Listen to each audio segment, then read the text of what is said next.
actually have a look at some of these elements and seeing. Oh, look at that! That's great. So this has probably never been seen. If we just sort of stop there for a moment, actually all these little edges and all these little devices that we spend so much time looking at and wondering exactly what they do, this is what's happening. Each of them is creating a vortex from the sharp edges. So, for example, the inboard edge of the front wing, the air cannot go through those physical wing sections. It has to find a way around, and the way they're sloped helps the air to make a start.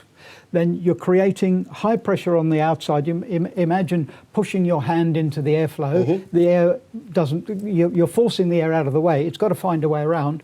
But also the underside, with each slot gap, the underside is accelerating the air underneath. Mm-hmm. So you generate a nice suction underneath, positive pressure, and the air will find its way around. And that's exactly what this animation is showing, that the air is finding its way around each element, rolling up a nice little individual vortex, and they all roll around one another.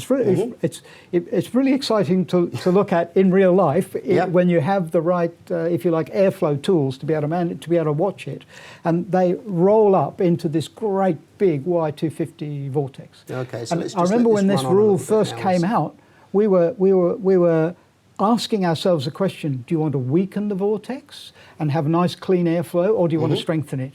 And it didn't take very long at all to work out, actually, you want the strongest, most powerful vortex you can get.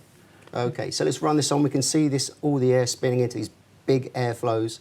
If we pause it again, if I just point out the deflectors, if you like, the turning vanes on the upper stack of the front wing, each one is, roughly speaking, vertical. And they are turning the air. So the air coming towards these turning vanes can't go through, is forced to go around, will find a way to roll up over the top.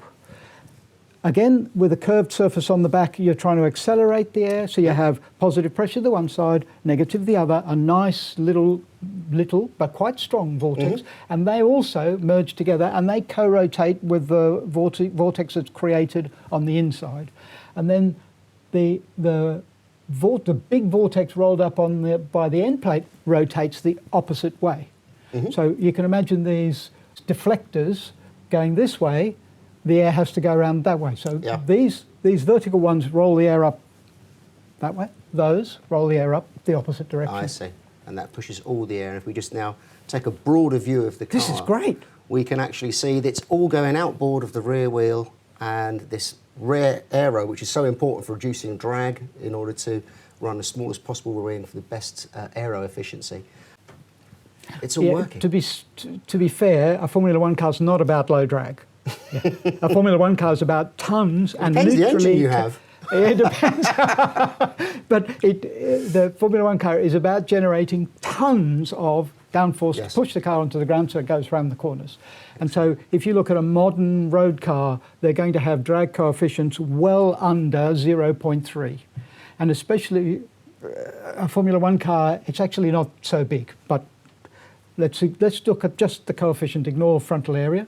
A good road car, well under 0.3. 0.23 is something that you can buy for not super money, if you know what I mean, not having to go exotic. A Formula One car is going to be somewhere between 0.7 and 0.9. It's huge, and depending now, the teams play a game a little bit with their coefficients because they use an unrealistic frontal area. So normally you multiply the frontal area of the car times the drag or downforce coefficient. And if you adjust the rear wing, you're going to change the frontal area. The teams don't bother. Why would you bother changing?